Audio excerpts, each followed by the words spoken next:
7 Stoic comebacks, so wise they leave people speechless. There are moments when silence cuts deeper than words, when calm wisdom dismantles arrogance faster than anger ever could. The ancient Stoics, emperors, slaves, and philosophers, understood something most of us forget. You don't win arguments through aggression, you win through mastery of the mind. In this video, we'll uncover 7 Stoic comebacks so powerful that they've silenced critics for centuries, and how you can use them today to respond to disrespect, conflict, and chaos with strength, not ego. 1. If it is not right, do not do it. If it is not true, do not say it. Marcus Aurelius. This was Marcus Aurelius's shield against deceit. As emperor of Rome, he faced constant betrayal and manipulation. Yet his response wasn't rage or revenge, but truth. This simple line is a psychological anchor, a way to avoid emotional hijacking. When your values guide your reaction, you no longer respond impulsively to lies or petty gossip. Modern behavioral psychology calls this response inhibition, the ability to pause before reacting. It's one of the most important traits linked to emotional intelligence and resilience. So when someone tries to drag you into drama, you don't have to match their energy. You simply choose integrity, because when you stand in truth, you expose falsehood without saying a word. 2. You have power over your mind, not outside events. Realize this, and you will find strength. Marcus Aurelius. This is the Stoic antidote to victimhood. Most people give away their power the moment they're disrespected. They react instantly. But modern psychology confirms what the Stoics already knew.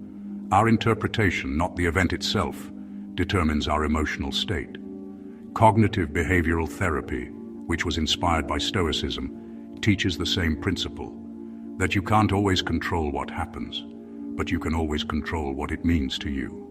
So when someone disrespects you, your true power lies in self-regulation. You take a breath, you detach, because reacting gives them control, but responding gives you mastery. As Marcus said, strength isn't in controlling others.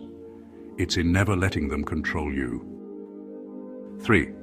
First say to yourself what you would be, and then do what you have to do. Epictetus.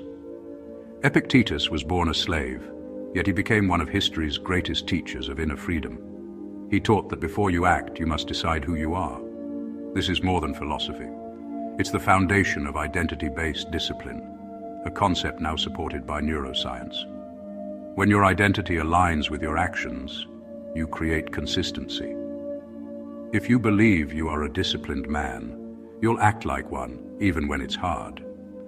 So when others doubt you or mock your ambition, there's no need for argument. Your quiet consistency is your answer. As Epictetus might say, when they ask, "Who do you think you are?" you don't need to explain, because your life will say it for you. 4. I know that I know nothing. Socrates. This single line might be the most intellectually devastating comeback ever spoken. When Socrates stood on trial, accused of corrupting the youth, he didn't defend himself with arrogance.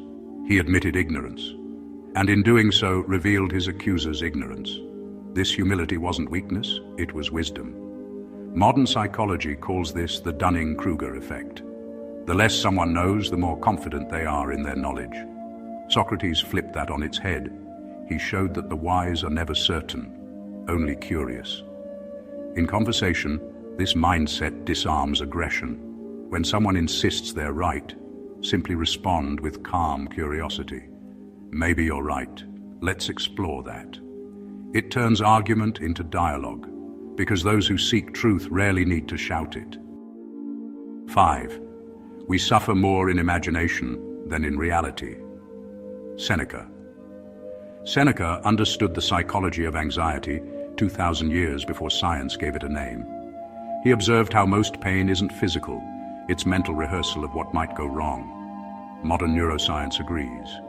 Worry activates the same brain regions as real pain, meaning your thoughts can make you suffer even when nothing is happening. Seneca's wisdom was a cure. Separate what's real from what's imagined. Ask yourself, is this happening now, or am I just imagining it? That simple question breaks the loop of rumination. So when fear or uncertainty rise, remember, reality rarely hurts as much as our anticipation of it. And peace begins the moment you stop living in a future that hasn't happened. 6. The obstacle is the way. Marcus Aurelius. This phrase defines Stoic resilience, the idea that your greatest hardships are your greatest teachers. In psychology, this aligns with the concept of post-traumatic growth, the phenomenon where struggle becomes a catalyst for transformation. Marcus Aurelius lived it. He endured betrayal, plague, and loss, yet each trial refined his strength rather than destroyed it. He didn't see problems as punishments, but as invitations to grow. When you approach hardship this way, every difficulty becomes useful, a kind of spiritual resistance training. So when life feels unfair, remind yourself, this is the path. Because character isn't built when things are easy, it's forged when everything seems impossible. 7. The best revenge is not to be like your enemy. Marcus Aurelius. Few lines carry such quiet power. When others betray or insult you, revenge feels satisfying, but it keeps you trapped in the same emotional cage as your enemy. Marcus Aurelius understood that true power lies in composure. When his general Cassius betrayed him, Marcus didn't rage or retaliate. When Cassius was killed and his severed head presented to him, he refused to look at it. He said only, "May no man rejoice in another's death." That's moral strength, and it's backed by modern research on emotional regulation. Psychologists have found that forgiveness and restraint lower cortisol, the stress hormone, and increase resilience. So when someone wrongs you, remember, you don't rise by striking back. You rise by staying above, because peace of mind will always outlast the satisfaction of revenge. The Stoics didn't argue to win, they spoke to understand. They didn't shout, they observed. And when they finally spoke, their words carried the weight of peace, not pride. In a world drowning in noise and outrage, calm wisdom is rebellion. It's what separates the reactive from the remarkable. If these lessons spoke to you, if you believe philosophy can still guide modern strength, then join us. Like this video, subscribe, and share it to help this community grow.